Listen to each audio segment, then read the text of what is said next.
What's going on, everybody? Welcome to another Fantasy Life DraftKings best ball stream on this lovely Friday morning. I'm your host, Ian Hardison. Joining me, as always, Fantasy Life's finest, Director of Analytics, Dwayne "The Rock" McFarland. Dwayne, we're trying to win a lot of freaking money. I believe, $1.5 million here specifically, but not us, not we. You versus me. So, I'll split it 750. Bring it the hell on, man. But, No. Yeah. None of well, that. Okay, fine. Then you can just lose and I'll win. Fair enough. Well, we are in, Dwayne. Let's see. I am picking number 7. You are at the turn. Where are you? I'm pick 4, baby. Oh, D-Mac. I missed it. It's early. I'm still on the first cup of coffee, but we are live, and yeah, 1.5 million to first. DraftKings best ball. Great day to be great, some might say. So yeah, Dwayne, we've been going well out of our way. Latest team preview pods and just really all content in general on Fantasy Life. Really trying to hone in on redraft now. July is upon us, but doesn't mean the boys can't get together and still get some best ball in the air. Yeah, and there's all these lessons that we take from best ball anyway. Why wouldn't we want to use ADP and all these different things where there's millions of dollars already in these drafts? It's a better ADP source than we've ever had. We've just got to adjust that to whatever kind of league we're in, which you might start 2 wide receivers instead of 3. You may be playing a half PPR versus a full PPR. The beauty about all that, Ian, is we've got a solution for folks over at fantasylife.com. You can go to Fantasy Life Plus, and you can go to our rankings hub. And you might have my ranks, Ian's ranks, Friedman's rank, Waz, the reigning champ. You have his ranks, and you can adjust it to whatever you want. And we've got logic that will take care of that. Oh, you got like a 6 wide receiver league and 1 running back? Okay, great. We got you covered. So that's pretty sweet. Dwayne, your latest, of many great articles is now live on fantasylife.com. Tight end tiers. Just, quickly before we get into the swing of things, was there someone that really rose up or fell down the ranks after you put in all the research? I got a little bit more scared of Dalton Kincaid. Okay. And there's a lot of factors. One, he just wasn't great. He was okay. Yeah. He was okay when he had his opportunity. But he wasn't anywhere near Sam Laporta or some of these other guys. Oh, is it on me right now? Yeah. It's easy. Jamar Chase. Hello. I wasn't going to tell you, but okay. It's fine. It would have been an auto draft. Oh, so you just asked that question right before it's my turn. Thank you. But yeah, it's the other player. And so the other player that I really struggled with, honestly, once I dug just more and more deeply into it, was George Kittle. And should we really be drafting Kyle Pitts and Dalton Kincaid ahead of George Kittle? And I think it's okay, but I think it's okay to go either way. But if you're drafting those guys ahead of Kittle, you're making a bet on lesser talents, at least less proven talents, in better situations that could take a step forward in the talent department, and that could be great for you. But if you take George Kittle, even though he's had to deal with Ayuk and Debo and CMC, we're still talking about a player that's averaged over 13.5 fantasy points per game over the last 3 seasons. What's the number you're supposed to be over to be a top 3 tight end in fantasy football since 2011? 13.5 fantasy points per game. So we're still kind of hoping, would we feel pretty good if Dalton Kincaid scored 13.5 fantasy points per game? Yeah, and I think that's not a given, to be honest. And he could not be that good. So anyway, I'm not trying to scare people completely off Dalton Kincaid because I really like him, but ultimately, the talent profile, he was only a rookie, but he was an older rookie. It fell a little bit short.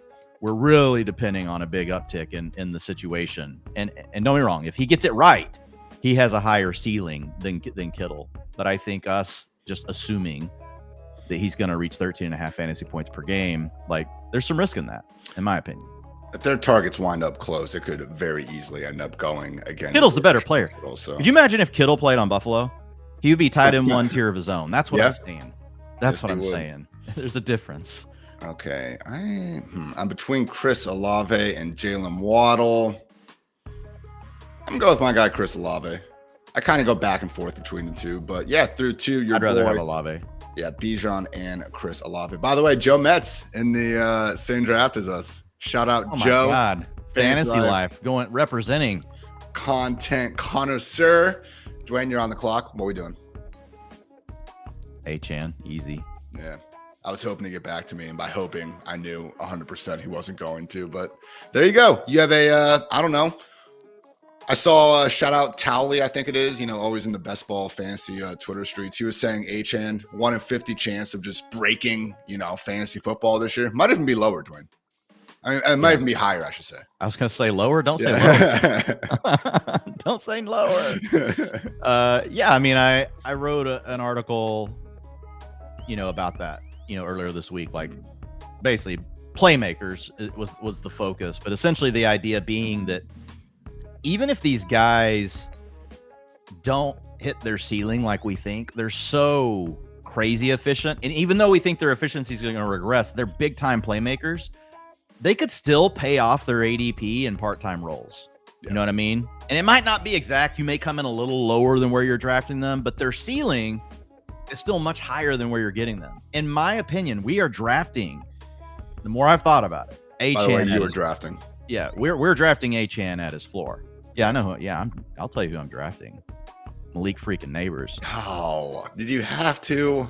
Well, dude, I got an article to. I got to represent. I got Achane in the article. I got Malik Neighbors in the article. We have to practice what we preach, Ian.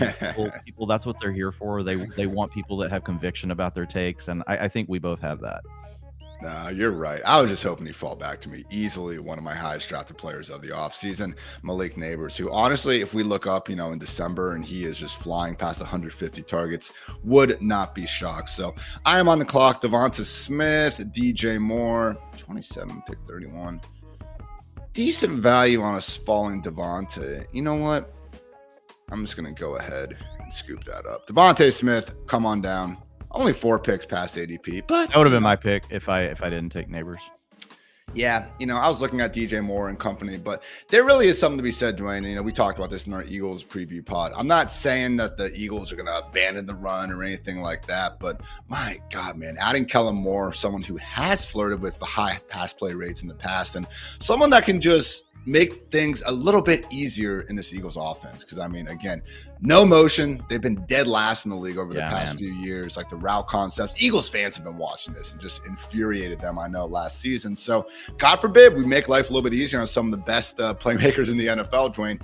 I'm not saying it's going to be Devonta. I could certainly see it being A.J. Brown continuing to soak up most of the production. But I do think, between Devonta, Goddard, and A.J.B., there's going to be plenty of spike weeks to go around here. Yeah, man. I think the Eagles offense is absolutely going to go bonkers this season. That's what I think. Man, I miss those days of those easy little stacks where you could get all of them. Those days are gone. No longer. But that's why you draft at all times of the year. That's why you draft even earlier, because you just don't know when things like that are going to completely evaporate as the market sharpens. Okay, let's see. I'm about to be on the clock again. I could look to stack up Devonta and Jalen, but I'm not going to. Josh Allen's still on the board. Pickens standing out. I saw someone in the chat was already talking about that, who just went Josh Jacobs. You know what? Take him. I don't even want Josh Jacobs, Dwayne. How about that? How about that? Yeah, I'm going to go ahead. I've been mixing up some of the wide receivers range, but George Pickens continues to be one that I draft, more times than not. Just think, yes, guys, I understand Arthur Smith is now a coach for the Pittsburgh Steelers, but hey, you know who was on a freaking 38 target pace in 2020 with Arthur Smith? A.J. Brown. And while I'm not saying George Pickens is A.J. Brown, you look at the target competition, and he probably even has less than what A.J.B. was dealing with that year in the form of Corey Davis. So unless Brandon Ayuk is finally going to be traded, and specifically to the Pittsburgh Steelers, I just don't see how Pickens is going to be held down. So no more Deontay Johnson. We actually have a quarterback upgrade. Pickens just had 1,100 yards as a 22-year-old. The man is really freaking good at football, okay? So really just think, again, some of the things we hold back on Pickens is, that one time he didn't exactly block his ass off, which is funny because Pickens has also made a career out of just completely lighting up cornerbacks that are brave enough to press him during any ho-hum run plays. So, Dwayne, you end up getting Josh Allen at the end of round 4. Not correlated yet. Yet, baby. Yet. Yeah. I really still think that it's tougher over here, honestly, than underdog because it's full PPR versus half PPR. So yeah. I let the quarterback slide a little more often over here. But look, it's Josh Allen. Sometimes you just have to tell it's Josh Allen, and that's just what you go with. It is Josh Allen. It's also a little tricky because I did take a running back with one of my first 3 picks, and then now you take a quarterback, and the stack that I'm staring at right here is the guy that I just talked about, and I'm going to take him. Dalton Kincaid, come on down. Yeah, so even though I'm talking about I have some fears around Kincaid, like in this world that I've, as Pete likes to say, like in your best ball multiverse, in this version of my multiverse, I'm all in on Josh Allen here. So Kincaid would still be my favorite bet on the team, right? To be the guy that has the best chance to explode. It's funny, when we're writing articles and stuff, Ian, and we're just kind of we're doing our research right as we're going, and we're writing. And so you will just drop nuggets on Twitter, and it's funny how those things get interpreted sometimes. Like you ask yourself a question, or you throw out there. I threw out the splits between when Dawson Knox was available versus when Dawson Knox was not available, and it was a big problem. 14 points per game for Kincaid. So he showed some upside there, which is great. But in the game, once Dawson Knox returned, not even including the games early in the season where it might have been a, hey, Rook, just wait. Once he had already established himself while Knox is out, Knox comes back, and his fantasy points per game went down to, what did they go down to? Like 9. Yeah. 9 per game. So, and it was all to do with route participation. He went from 81% down to 70%. So they were still just getting Knox out there enough. So it's funny. You post that to Twitter, you're just sharing it because it's a fact that I have to share when I write this stuff up. Like you talk about, here's the upside, here are the risks. It is a risk, but it's so funny. Like when people respond, they're just like, oh my God, like Dawson. I'm like, guys, it's one part. Like read the article tomorrow. Like this is just like one little part, of the analysis. Remains. I still like Kincaid. Yeah, but I'm a little more squeamish than before. Like probably not going to be as heavy on him. People forget Dawson Knox, 4-year, $52 million contract. By the way, a little bit of wonkiness going on here at the turn. My man, Backstage NYC, took 3 running backs and 2 quarterbacks before his first wide receiver. So that is legal, but I will say, man, I don't quite agree. You draft Mahomes, that gives you the luxury of being able to wait on quarterback and take Richardson on the same team that you have Jonathan Taylor. Like that's the thing. I just don't think there's going to be too many weeks where both Richardson and Taylor are going to be meeting their ceilings, but I am not a doctor, Dwayne, so who knows? I agree with you. I think I wouldn't go with that strategy, especially when you went 3 running backs to start and what's about to happen at receiver, and you have to start 3, and we're in a full PPR. I mean, we're not in a Scott Fishbowl draft. The last time. I know. I'll just say it'd be great strategy if we were if we were Scott Fishbowl, it works. I did read something saying how running backs actually should be, pushed up a lot in that. So hopefully that article is right because I've certainly been doing that strategy. I went ahead and everyone's doing it. I've gone the opposite way. I just took all the receivers. Everyone's leaving. My thought process is running backs are still like the more injury prone, and we also have more difficulty actually predicting who the good ones are going to be. So, okay, what do I got?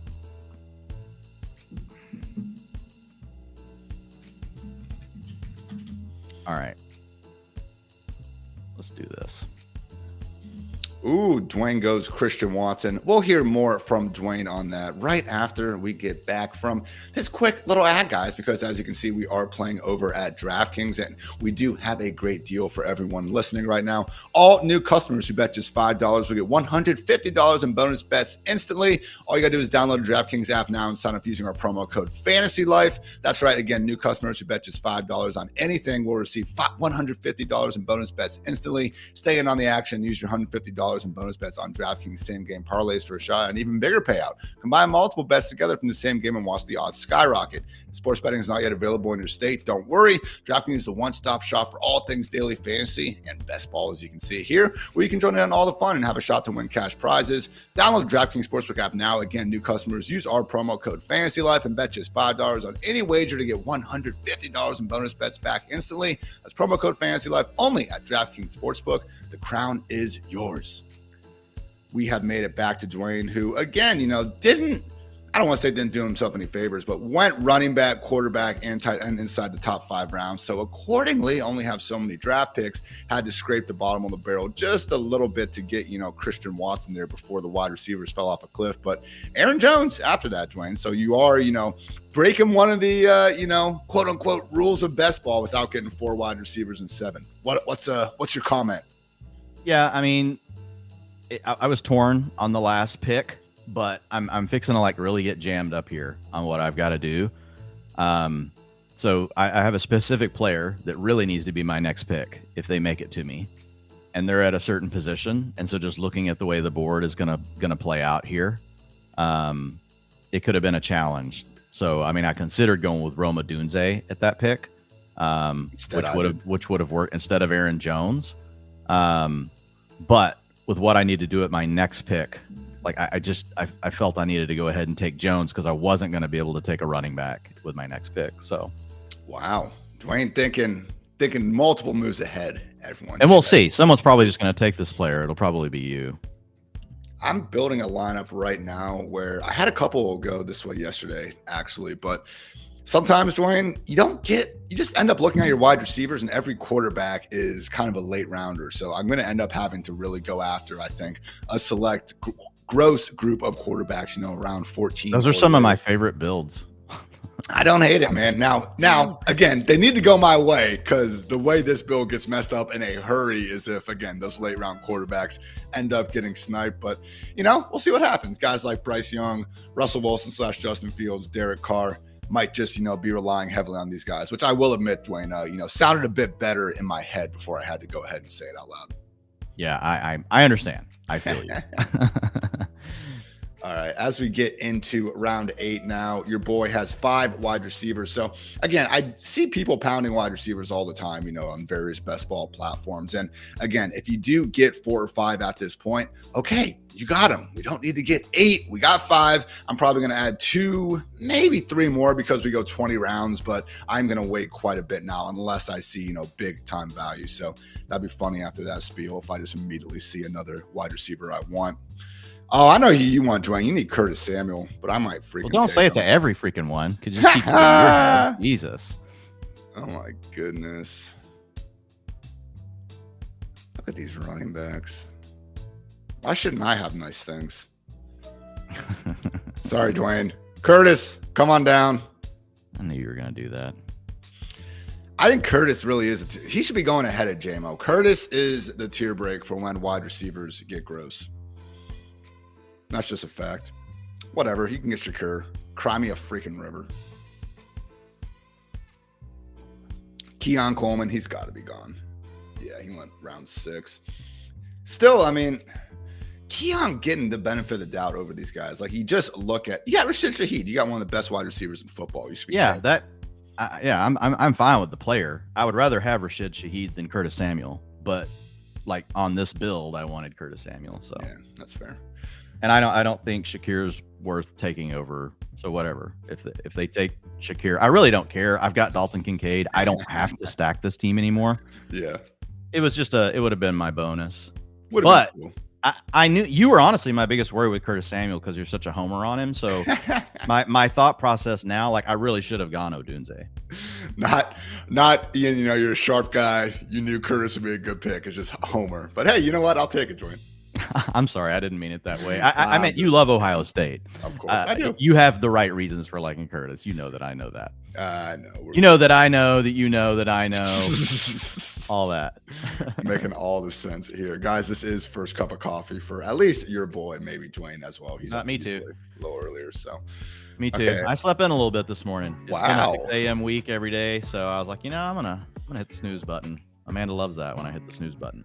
I was a little tired as well after getting 18 in yesterday. That was a very fun time. Golf swing's looking a little better, Dwayne. I will say. All right. I am hoping a certain someone makes it to me. I am pretty confident. Let's see. Tell me who it is so I can take him. It is Caleb Williams, so I don't think you're going to take him. I'm taking him right now. I hope you're kidding. Like here. Matthew asking, can someone sell him on Curtis Samuel Shakur? Well, seeing as how I just drafted Curtis Samuel, I can go ahead and try to do that. The money talks in a major way. I believe that Curtis has a better chance at being in 2 wide receiver sets over Shakur, which, based on Buffalo, when they do have their 2 tight ends healthy, they do enjoy, using quite a bit. So I think between those 2 factors and also just the history of Samuel with Joe Brady actually getting a good amount of run as a running back as well, no pun intended, Caleb Williams, come on down, by the way. I just think Curtis, again, should get the benefit of the doubt. I also just think Curtis is a better football player than Khalil Shakur. Still only, I want to say, 27 years old at this point, which is crazy because he's been in the league so long. Let me check. Yeah, turns 28 in August, so he'll be 28 by the time the season comes around. But yeah, for me, I mean, again, Dwayne, if I had to put one chip down on the highest scoring Bills wide receiver, call me a homer if you want. That's fair. I would take Curtis Samuel. I don't mind that call either. I mean, if I had to put a chip down, I think he's more boom or bust. The one that I think could still end up having more ceiling, even though he gets hated on a lot, would be Keon. Yeah. I feel like if Curtis Samuel's the lead receiver for the Bills, it's like a 21% target share. And then, I feel like that's going to be his ceiling most likely. I don't think he's ever a 25% guy, but I think he's probably like an 18, 17%er on his own. And you could definitely pad him with like another 4 to 5% on stuff behind the line of scrimmage, get involved in the run game, all those sort of things. But I think if Curtis is the lead, it's probably like really spread out. I feel like if there is a guy that ends up turning into the lead in the receiver room, it would have to be Keon. But there's also a chance Keon Coleman can't even get on the field. So it could go either way. I'm about to be on the clock. Oh, Brian Robinson Jr. taken away from me at the last second. So you know what? That's okay. We will try to pivot here and make something else happen. I just need to start taking running backs, I think, at this point. Trey Benson, come on down. I understand James Conner isn't going anywhere, but man, again, if we're trying to fish for this 1.5 million prize, I would not be surprised if Trey Benson winds up being in that winning lineup at the end of the day. He's just someone, and as I'm going through my handcuff tier article right now, it's becoming more and more clear which backup RBs just have a chance to eventually, break their way into that RB1 conversation. And I do think it's Benson. He's got the size, he's got the receiving ability. Again, that exact theoretical 3-down skill set behind, let's face it, a veteran running back who, wow, I think some of the injury concerns with James Conner are overrated. I don't think he's inherently more injury prone than a lot of the other guys, necessarily. But I do think that, an aging running back who has admittedly missed a few games here each of the past several years, Trey Benson, when he does get a chance, Dwayne should have a good chance of running away with things. So you're about to be on the clock again. Got Adonai Mitchell, who we talked a bit about yesterday. Josh Downs, certainly someone as well who's going to be involved in that complementary role. But AD Mitchell, if we had to, again, put a chip on who's going to, really be potentially breaking some weeks open, I would think it's him. But you're back on the clock. What are we thinking? Still trying to decide here. I think Inside the mind of Dwayne. I think I'm going with. I just have to go receivers here. Yeah. Cleveland gives me some correlation with Achane. Indianapolis, when I took out Adonai Mitchell, that gave me some correlation back to Malik Neighbors. So, once I get to this point, and there's these guys in these tiers that I really like, and they're all pretty close. What I'm trying to do is use the weeks 15, 16, and 17 to help me decide who to take, but then also trying to really, based on the way I started at receiver with only 3, mix up some different profiles, like a veteran like Judy, a rookie like Adonai Mitchell. I know Jerry Judy's going to be on the field, right, with what he got paid. I don't know that for sure with Adonai Mitchell. We think he's the guy, and I think he gives me more ceiling. I think we've seen at this point, we know Judy's ceiling is not high. But he could still be a wide receiver 3 and give me some spike weeks. So kind of trying to mix up the type of players I'm taking, as well as looking at weeks 15, 16, and 17. So how about you? What do we got here? I looked at Corum. I got to be honest. He was the running back name that was looking at me. But I got Najee at a discount with the last pick. Yeah, I mean, I started off the draft with Bijan, obviously, as the anchor, and then didn't take another running back till round 10. So, we'll go through at the end, who we could have maybe taken instead. In hindsight, already, I do think, I probably got a little cocky with the round 8, round 9. Needed a quarterback, but just because I didn't particularly love any of the running backs in the tier I was working with. If Jalen Warren had been there, if Jonathan Brooks had been there, I probably would have smashed draft and not thought twice about it. But I was hopeful that, again, one of Pollard or Najee or Swift could probably get back around to me in round 9. Just didn't turn out to be the case. So instead, we got Benson and Corum, again, 2 rookie running backs who I do think are both one injury away from making some serious noise. But more than anything, just need to start, kind of loading up on the position so I don't get overly left behind here, but we're feeling okay, Dwayne. Yeah, I mean, I like your squad so far, and I don't even mind you going Odunze and Curtis Samuel. The only argument you can make against it, right, is that you did start. You took 3 receivers, but you already had 4 with Deontay. Maybe you go quarterback, but you still get it to work out with Caleb Williams. I mean, who else were you taking? You passed on Jalen Hurts. That would be the only one. That if maybe you get it back now, you have Jalen Hurts plus still have Deontay, Romo Dunze, and Curtis Samuel. You might like that a little. You would like that, I think, a little bit better. But I thought still getting Caleb Williams to go with Dunze. I like your team. Thanks, man. I appreciate. And you already said your strategy early was going to be to wait, so I'm going to make sure I take Derek Carr. Sounds good.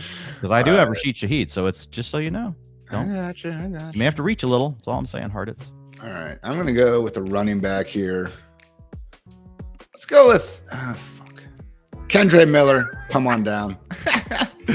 That's the that's how drafting goes, everybody. But again, need another running back. There are a couple guys in that range who I'll talk about as they go off the board here, I'm sure, very soon. But again, someone who is maybe one injury away. Kendre, it's not quite as clear. As much as I do think Jamal Williams is dust, and honestly, you can make a similar argument for Alvin Kamara.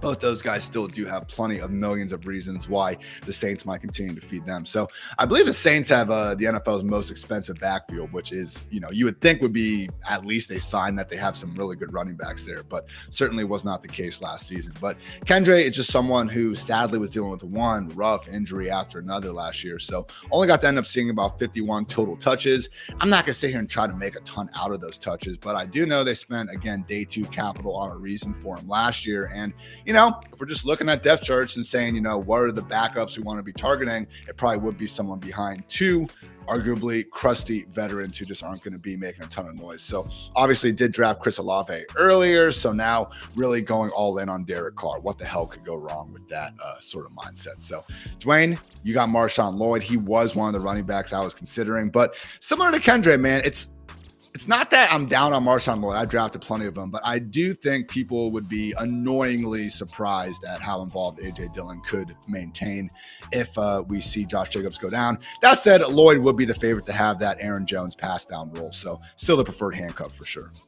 Yeah, and I think the challenge is just so hard to predict what they would actually do. So I think just betting on the talent. I agree that A.J. Dillon could be annoying, but he could also be a complete nothing. Like they gave him a nothing burger in free agency. Like basically it was no one else wants you. Come on, AJ. Like we'll take you back. I mean, we'll our scheme. We'll throw a few dollars at you. You can keep feeding your family. But like AJ Dillon is pretty dusty at this point. I agree. Like it would be up to Lloyd. If Lloyd's not ready to handle the job, then it's certainly going to be, a challenge to keep AJ Dillon off the field. But if Lloyd's ready to rock, I think it would be his backfield, or he would at least be getting the majority.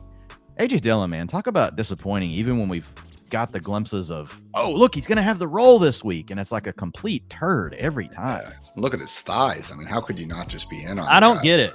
I don't get it.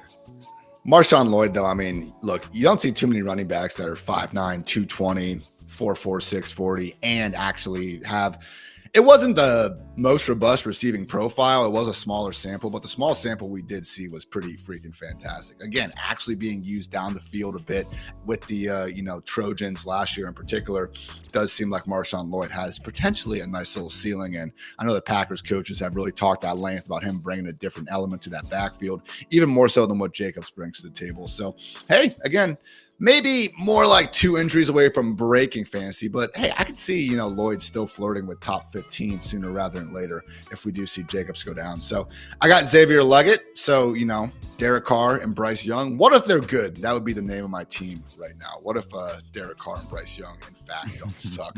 So we'll see there. Quarterback starting to fly off the board. Hear me out, people. Stafford is free falling right now, which is kind of crazy. I'm probably going to have to, let's see. Are there any running backs? Am I on the clock? That's great. Okay.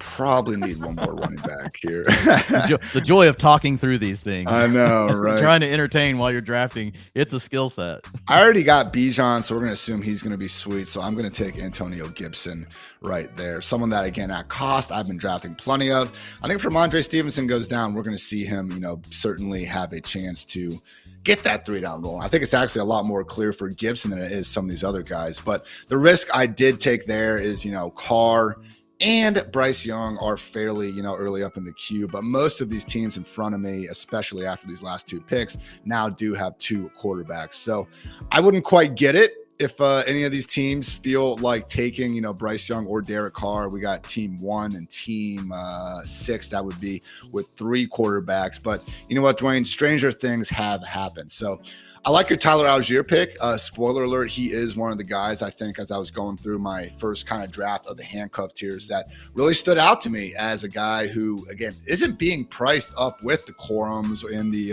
Trey Bensons of the world, but might have that same, pathway to legit RB1 treatment the second anything happens to the guy in front of him. Yeah. I don't know that there's a better pure handcuff. You know what I mean? If we call it a pure handcuff. Meaning, a guy that's already shown us he can be good. And we know that if the starter goes down, there's really nothing holding him back from having the full starter workload. Like there's just nothing standing in his way. So when you have those 2 things together, a player and on a team that we think is going to have a good offense. So like when you put those 3 criteria together, I think, Algier's at the top of the list. Algier, I believe, was he still in it last year? I know coming out of college, he was kind of hitting my criteria of, just running backs that I believe I usually use 70 as the PFF grade, where he was reaching that as a rusher, as a receiver, and as a pass blocker.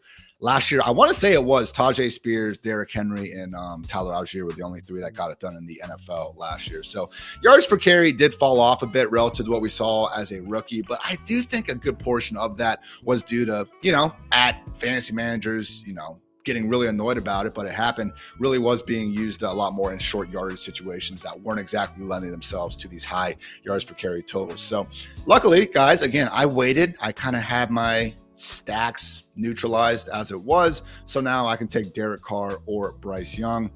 The Adam Thielen team passed me. I think there'd be a better Dwayne has Rashid Shaheed. You gotta go Carr, dude. You're on a stack with Olave. You want to stack a better weapon. Yeah, that's true. I do have Deontay and Leggett, but I was just thinking out loud. I don't think that anyone is going out of their way for Carr or Bryce Young based on the other weapons that are out there regardless. But that's a decent point though, Dwayne. So you do think if a situation like that where I have reason to be excited about both quarterbacks, it's literally just pick the one with the higher, caliber stacking weapon. Yeah, Olave is the one that could turn into a top 6 wide receiver, and if that happens, then every time that he and Derek Carr go off for 120, whenever Olave has those 125 in 2 games, well, Derek Carr's probably having a 303 game. So, yeah, I think you just want to try to go with the top weapon. It's a closer call because you do also have Leggett. Nice job on you figuring out. God, I fixed it. I shouted out and I just forgot it. So I will watch this. Oh, it's okay. I'm having to adjust as well. I was on a show after you told me and I said Leggett, and then the very next breath I said Leggett. So we'll see if I can have. What's the name of his horse? What's the name of his racehorse? Dollar Bill. Yeah, that is freaking awesome. His interviews are absolutely incredible. So looks like we'll see Lamar and Levis, Burrow and T-Law. Come on, don't do it. There's no oh, yes, Chuba. Oh, McCarthy. Let's go, Dwayne. We got them both. See, this is when your team is just screwed, when you're this hyped about getting Bryce Young added to it. But hey, guys, we will see over the years. And I did a not full-fledged study, but I was just looking at what positions produce the most top 12 weeks after the top 150 picks in most fantasy drafts. And unsurprisingly, it was quarterbacks and tight ends. So there's, some question marks with the nominators going on there. And, obviously running backs and wide receivers are often picked earlier than quarterbacks and tight ends. But, there is something to be said. If you can find a quarterback this late that's going to have a chance to start 17 games with some correlation, again, I do think a lot of times that can be better than trying to take some wide receiver 3, wide receiver 4 in a run first offense. And Dwayne, you did something a little bit similar there with Daniel Jones, who, hey, contrary to popular belief, man, just 1 year removed from, I believe, a top 8 fantasy finish. That happened.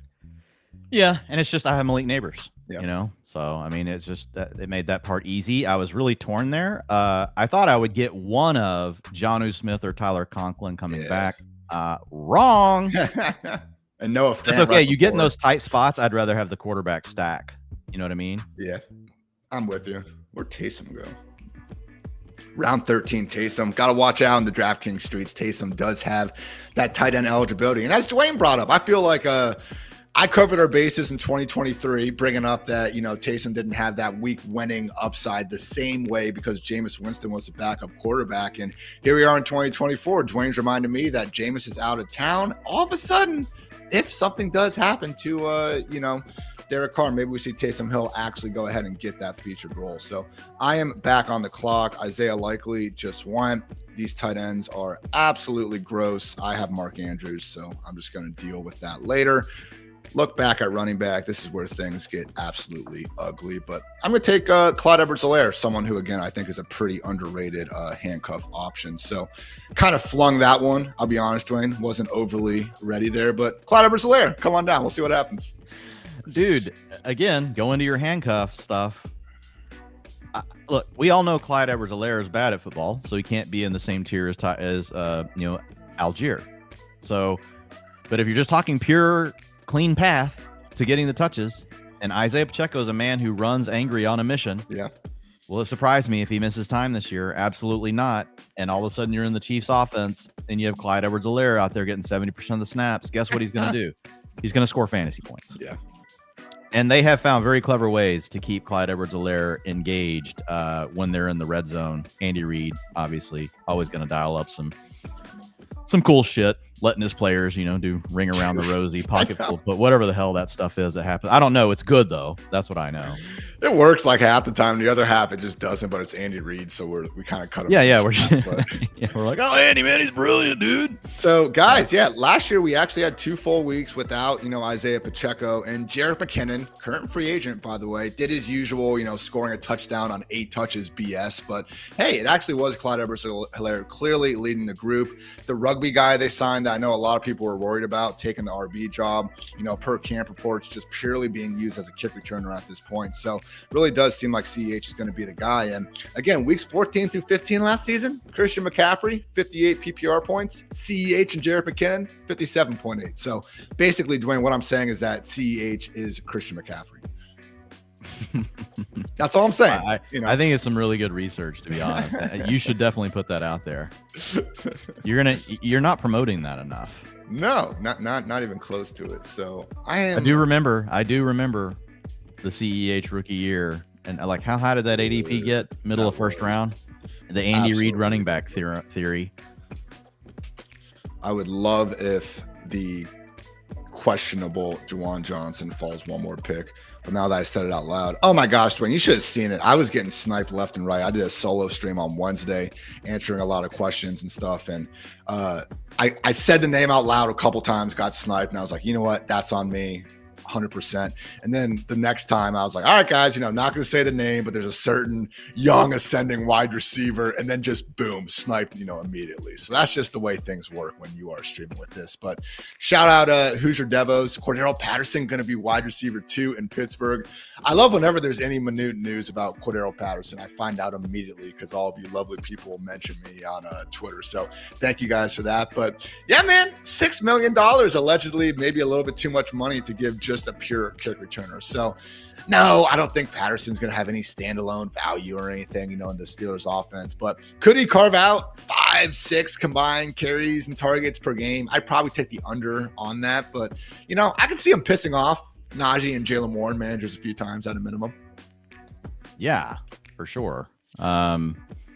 I just want you to tweet something about Clyde Edwards-Helaire being CMC. I mean, they both, one a CEH, one a CMC, right. And then you can put in parentheses at the bottom of your tweet, because this really works, league winning strategy. Oh my God. Yeah. And then you could turn it into a thread of all the players that that have 3 initials in their name and how they're going to be awesome this year. It would probably go viral.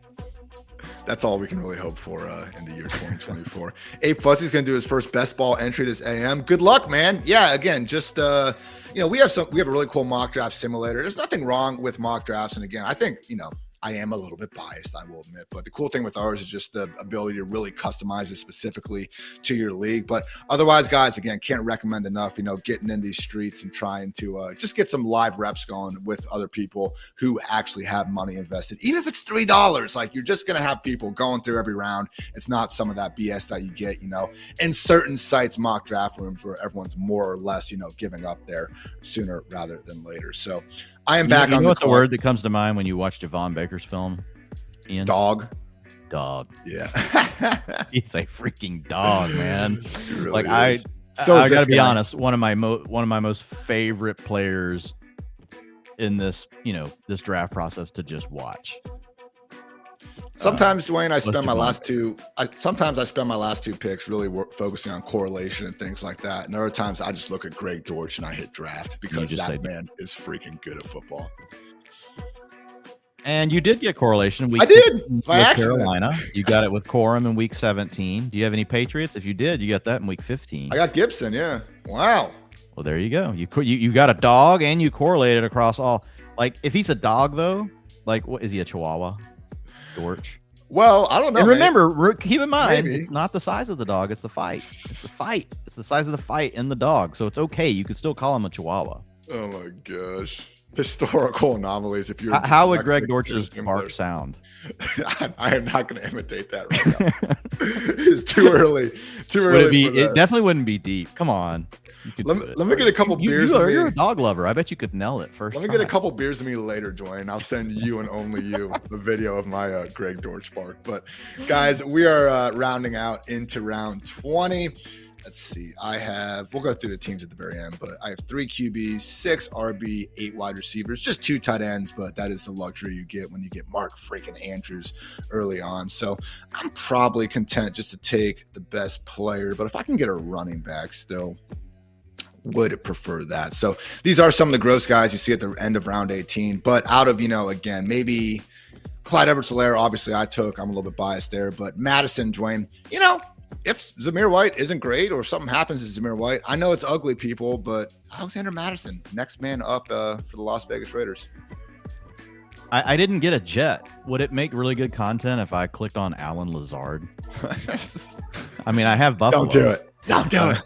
I have Buffalo week 17 naked right now. So I'm just assuming they just whoop Aaron Rodgers' ass. Someone already took Michael Mayer. That's freaking... Trey Tucker's gone? What? Man, these 20-round drafts. Oh, God. That's what we're living in. Guard. Noah Brown. I don't know why I took Noah Brown. Claypool, man. Come on. Let me stack. Oh, that sucks. Who took Trey Tucker? Dear God. All right, hang on. Let's see here. Oh, my gosh. I cannot believe Trey Tucker went in round 19. Whatever. That was literally my guy where I was just, you know what? If worse comes to worse, I'll just take Trey Tucker, get my Raiders correlation there at the very end. Where'd Michael Mayer go? He went probably right before you because he was in my queue as well because I've got the New Orleans Vegas thing going. Am I blind? Where's Michael Mayer? It was no, I don't know. Did that just not is he still there? What the? Oh, it didn't show up, man. I literally it's probably because I was under wide receiver. Yeah. Well, guys, if I lose $1.5 million because of Michael Mayer, I am not going to be feeling too good. Ian's going to cry when the Raiders come out and run 12 personnel, 80% of plays on week 1, and Devontae Adams wins the lottery and decides to retire, and the whole offense now centers, and we get the Aaron Hernandez, Rob Gronkowski offense. Or maybe Noah Brown turns in another top 15 finish like he did 3 times last season. I do have Mark Andrews, Dwayne, so I once again fell into some correlation by accident. So gotta love when that happens. But yeah, guys, that is wrapping up the draft.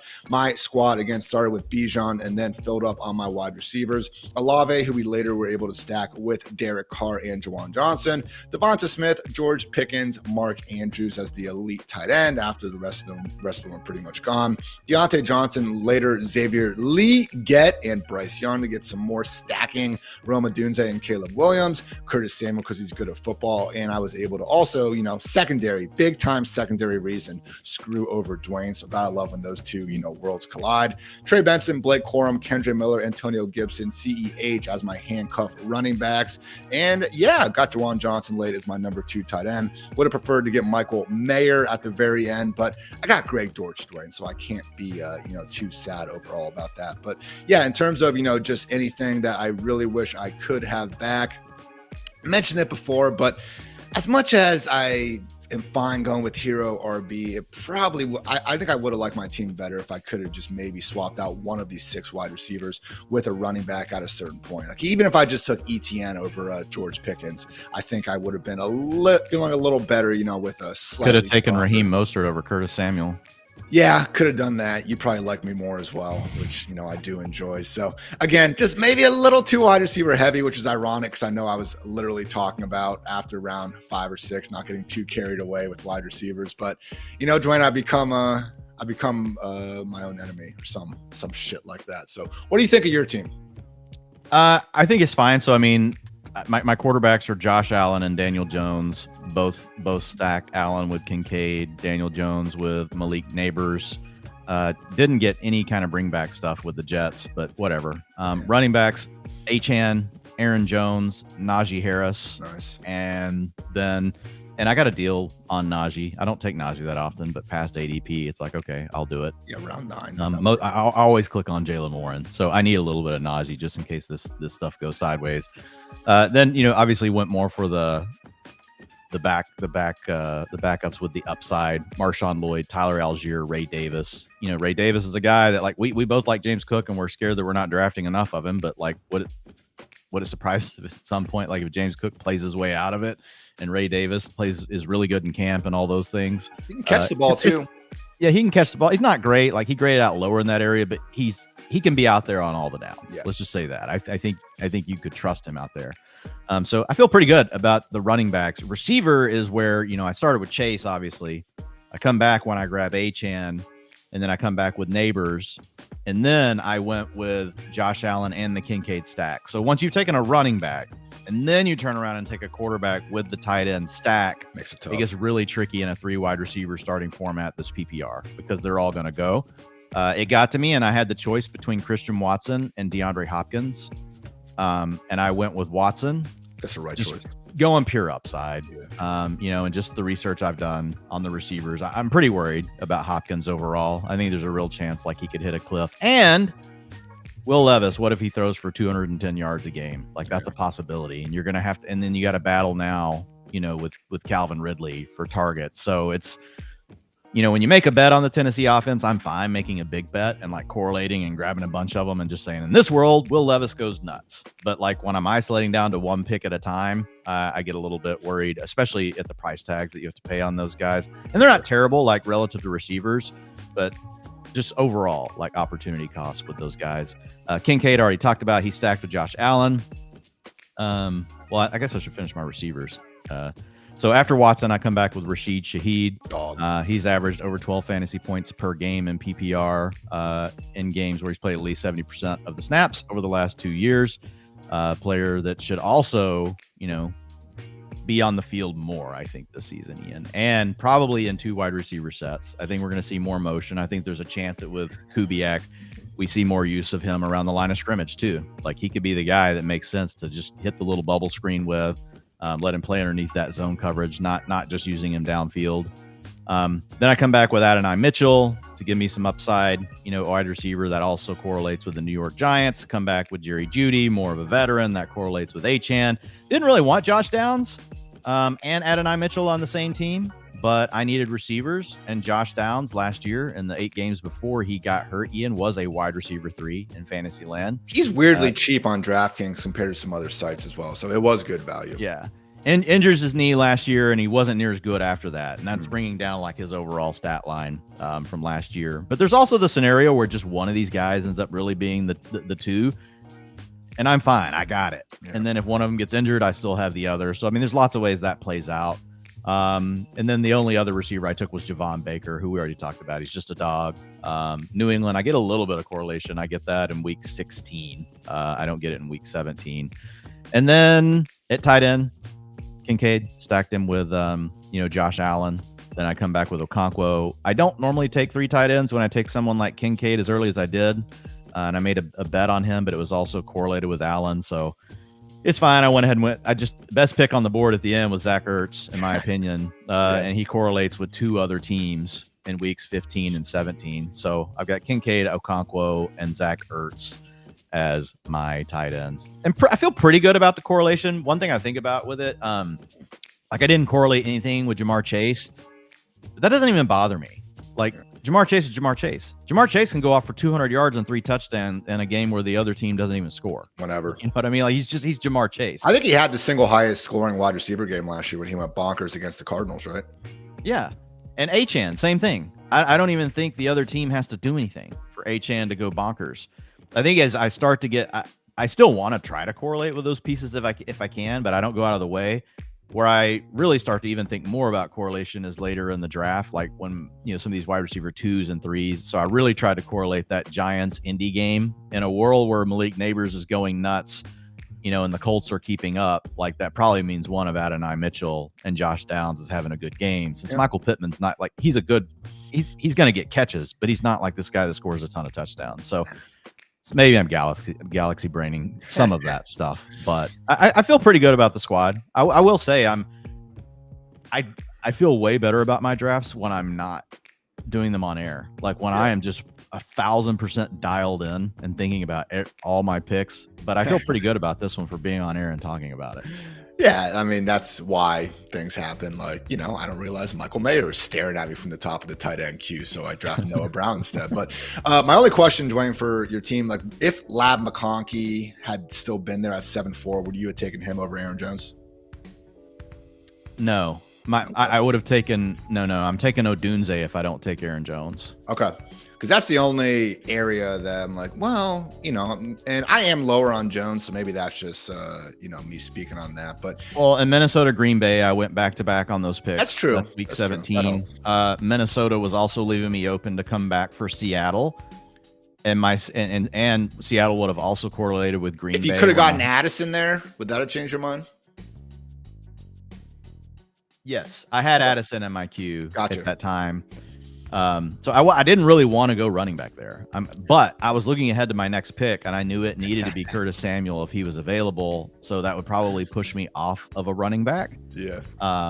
So it still ended up working out fine. I actually like having Shaheed, and then that gave me some kind of gross backdoor stacks later, like taking Alexander Madison late for the week 17 stuff. With New Orleans, just in case, your boy Zamir White, who you've clearly said is not a dog, just completely tanks. Is Alexander Madison, would we be surprised if he's in a bigger role? Oh man, yeah. And Alexander Madison, what's funny, he's the same thing as Zamir White. I know, he really is. Like that's the comp for Zamir White this year. It's Alexander Madison from last year. Maybe my pick should have been Lobby.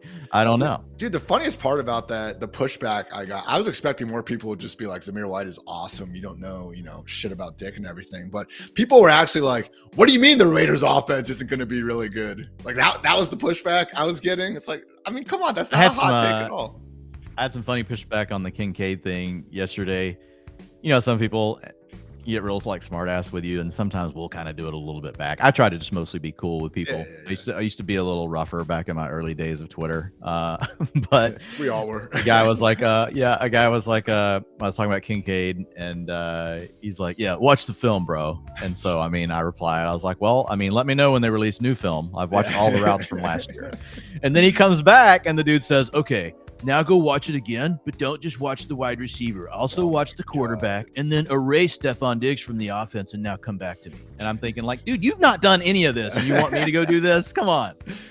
All right, Dwayne, final 3 things from our lovely chat. I appreciate you guys tuning in with us again, hanging out, and just, being great people. But historical anomalies, wondering, what do you make of Danny Dimes' late season bench risk? Not to answer it for you, but I'm just guessing that, again, you already have Josh Allen, you have Malik Neighbors, and round 16 seems like that's already kind of baked into the price. I made my bets. Drew Lock, man. It could happen, yeah, but I'm just not going to worry about that. And the beauty of it is, like, as long as Daniel Jones can cover my bye week, I'm fine rolling Josh Allen out every week. Does he have an early one? Not really, but we'll see what happens. Again, Danny Dimes is the higher upside fantasy quarterback anyway out of him and Drew Lock, just thanks to, his wheels. He wasn't. And here's the thing I'll say with Danny Dimes. He can operate an offense. He just doesn't elevate an offense. Like, he's an accurate passer. He's not a big turnover guy. So, like, if you can play close margin games, like, he can be fine. Yeah. Drew Lock is the opposite of that. Drew Lock is like, come out there, YOLO, live your best life, dancing and all that shit. The problem is, like, Locke will turn the ball over, and I don't know that Brian Daboll, likes that. It won't surprise me if Drew Lock is starting at some point this season. I mean, if you've been watching the New York Giants Hard Knocks, like the other, I just watched the new episode last night. No, I've mostly just been catching the Twitter video takeaways, but and the biggest logic has just been, look, Daniel Dimes has been hurt 3 out of the last 4 years. Yeah. So they just knew they had to have something that they were comfortable rolling out there if he's hurt. Obviously, if he stinks, Drew Lock is definitely more competition than what Jones is probably used to, and he could push him some more. Hoosier Devos is wondering if AD Mitchell can handle 1,000+ snaps. I'm not sure if you're referencing, potential, just hasn't done it before. I know he was banged up a little bit throughout his collegiate career, but no real concerns for that, Dwayne. I think if anything, the concern would be the Colts. While we are not high at all on Alec Pierce, maybe they continue just to keep him in there enough to render, Mitchell as more of this 50-60% route guy. To me, that's the concern. Yeah, and I think that's probably actually what the question is directed at. That's fair. Like, is Adonai Mitchell good enough to take over the starting job? Is probably like the real question. And the flashes are way better than Alec Pierce ever had flashes, but the consistency has been a major issue for Adonai Mitchell, which is why he didn't grade out as high in the wide receiver supermodel, but ended up going in round 2, where you're more of a raw traits guy, and that's a more acceptable pick in that range. So what I do think is that he is the best fit for what they want to do. Michael Pittman is your possession receiver. You got Josh Downs to work the middle of the field, and now you need somebody just to make the defense shiver a little bit, like that can get down the field, make the big plays, make you pay. I think Adonai Mitchell can be good enough that if that's what they're looking for from him, is to not be this complete route tree player right out of the gate, but to be the guy that can push the vertical boundary of the field, run the go routes, run the posts, run the fades, those sort of things. My guess is he's ready to do that. Now, if they want someone over there that can run a full route tree and everybody's running full route concepts, then that might be a challenge. Nice stat from our guy, Hoosier Devos, noting Alec Pierce played the most snaps in the NFL last year with 1,049. Yeah, how did that happen? I forget Reeves's win sprint kind of award winner thing he does, but yeah, I'm guessing Alec Pierce won that last year. Yeah, the calisthenics. Yeah, exactly. All right, and final note, not even a question, but just good vibes from our guy Terrence. Any draft with no Tyler Boyd in the 5th is a success. Shout out to Chris. Love the show. I feel like we need to look at Joe's. Do we need to look at Joe's roster real quick? Not a bad call. Okay, Joe's over here again, picking out of the 11th spot. Started out with Breece Hall, and then Drake London, Stephon Diggs, Tank Dell, C.J. Stroud getting the double Texans wide receiver stack. Good job, my friend. Kyle Pitts in round 6. After got the double Atlanta, London, and Pitts. Did we get Kirk Cousins later? We sure did. Wow, looking good. And he got Eckler, bring back with Atlanta from Washington. Jalen Warren on the Houston side. Did he get a Raven? He probably got Likely, didn't he? No. No. You can't win them all. Yeah. I like that team a lot. Drake May as well. Kendrick Bourne, someone we've talked about where, again, no, you're not taking him in a lot of drafts, but when you do have to go 20 rounds, the guy that just signed a $33 million extension makes some sense. Demarcus Robinson, my most drafted wide receiver of the offseason, which, again, is one of those things I should probably not quit saying out loud so often, but it is what it is. Every quarterback he has is double stacked, which is really nice because he's got Drake May with Polk plus Kendrick Bourne. So best drafter of the Fantasy Life team this morning, I would say was Joe Metz. About to say, can I take Joe's team? What are we doing? I want to trade with Joe. You owe us. We're gonna swap teams, okay? Let's get Joe on the freaking stream. What are we doing over here? What are we doing? Let's just let Joe roll solo. Austin Eckler, Chase Brown, even if you have your doubts on him on DraftKings, full PPR, this is the site to be taking your chances. And honestly, I've come around a bit more on Brown in particular. I feel like, earlier in the offseason, he was going more around this, Devin Singletary, kind of Tony Pollard area. He's fine, 2 rounds later with this group. We'll see what happens. But yeah, fun time, everybody. Appreciate you tuning in. Again, Dwayne and I are going to be back here pretty much every Friday morning, as far as I'm concerned, 9:30 a.m. Eastern. And yeah, these DraftKings lobbies do take, a little bit longer to fill up. So, you guys want to get in on the fun, we can grade your teams. Holler in the chat as always. So appreciate you tuning in. For Dwayne, for producer Matt, I'm Ian. Thanks again for checking us out at Fantasy Life. And until next time, take care, everybody.